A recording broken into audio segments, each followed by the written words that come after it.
C'est donc l'heure du journal de l'économie avec Claire Bonichon. Claire, on commence ce journal avec la visite de Xi Jinping en France. Le président chinois donc arrivé à Lyon en visite à Paris. Une visite qui célèbre donc 50 ans de relations entre les deux pays. Oui, mais surtout, Paris va voir si sa stratégie de séduction vis-à-vis de Pékin a marché. D'importants contrats sont attendus, notamment dans l'aéronautique, où le sillon a déjà été tracé avec Airbus. D'autres développements sont attendus, notamment dans l'automobile. Ça y est, l'entrée de Dongfeng au capital de PSA va être officialisée. Au total, quelques 90 signatures d'accords sont prévues. On fait tout de suite le point avec Anna Moreau et Sandrine Gomez. La France déroule le tapis rouge pour la Chine. Les deux pays commémorent 50 ans de relations diplomatiques, mais pendant 4 jours, l'objectif est aussi de dynamiser leurs échanges économiques. Xi Jinping est d'ailleurs accompagné des délégués de 145 entreprises chinoises. Côté français, on rêve aussi de rééquilibrer les échanges entre les deux pays, car quand la Chine exporte 40 milliards d'euros de marchandises en France, l'Hexagone n'en exporte que pour 15 milliards vers la Chine. Le déficit commercial est béant à plus de 25 milliards d'euros. Mais de gros contrats sont déjà en discussion et visiblement, l'aéronautique français a déjà séduit les investisseurs chinois. 1000 hélicoptères d'une valeur de près de 6 milliards d'euros pourraient être construits dans le cadre d'un partenariat. Une commande d'au moins 150 avions est aussi évoquée. Plus de 14 milliards d'euros sont sur la table. L'avionneur devrait aussi discuter de la possibilité d'ouvrir une deuxième usine en Chine. Une visite également très attendue dans le nucléaire civil. Alors que 40% des nouveaux réacteurs sont construits en Chine, le marché intéresse forcément EDF et Areva. Un déplacement qui coïncide aussi avec la formalisation de l'accord définitif de recapitalisation de PSA. L'État français et le constructeur chinois Dongfeng entrent ce mercredi dans le capital du groupe, chacun à hauteur de 14%. En tout, ce sont près de 90 contrats qui doivent être signés. Un signe encourageant alors que la France ne capte jusqu'ici qu'1% des investissements chinois.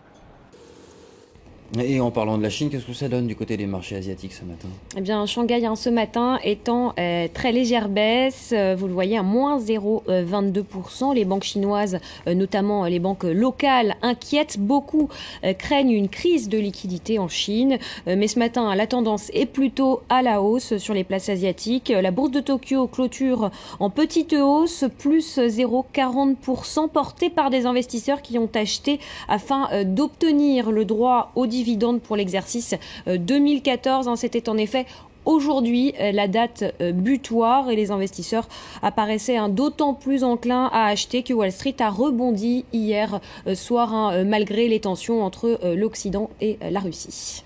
On passe à l'actualité économique en bref et en images, à commencer par cette nouvelle acquisition pour Facebook. Oui, un Facebook qui acquiert Oculus pour 2 milliards de dollars. Oculus est un fabricant de casques de réalité virtuelle pour pratiquer les jeux vidéo en immersion. Le réseau social parie ainsi sur ces technologies qui commencent à peine à prendre place sur le marché. Mark Zuckerberg, le PDG de Facebook, a décidément la fièvre acheteuse puisque cette nouvelle acquisition intervient seulement un mois après le rachat de WhatsApp pour 16 milliards de dollars. Et de son côté, Candy Crush entre à Wall Street aujourd'hui. King Digital Entertainment, l'entreprise qui est à l'origine de ce célèbre jeu vidéo pour smartphone, fait son entrée avec une valorisation de 7,1 milliards de dollars. Beaucoup d'analystes mettent en garde contre la forte dépendance de la société à Candy Crush. Le jeu représente en effet 78% de son chiffre d'affaires et si Candy Crush passe de mode, King Digital peut s'écrouler en bourse. Et enfin au niveau mondial, justement, les volumes levés par le biais des introductions en bourse ont grimpé de 67% dans le monde depuis janvier. 214 cotations ont permis de lever plus de 41 milliards de dollars, ce qui en fait le meilleur premier trimestre depuis 2011. Alors les plus grosses opérations de ces débuts d'année ont eu lieu en Asie dans un contexte porteur marqué notamment par une bonne tenue des marchés et une volatilité mesurée. Et on termine avec une information qui ne vous a pas échappé, Claire, l'apparition à New York de distributeurs un peu particuliers, des distributeurs de cupcakes. Oui, puisque les pâtisseries font recette outre-Atlantique et les New-Yorkais amateurs de ces gâteaux vont être ravis. Mais il faut noter que ce concept n'est pas nouveau. Le premier distributeur à cupcakes a vu le jour il y a 2 ans. C'était en Californie, à Beverly Hills. Et depuis, d'autres ont vu le jour à Chicago, Dallas ou encore à Atlanta. Donc la machine marche 24 heures sur 24. Écoutez comment ça marche.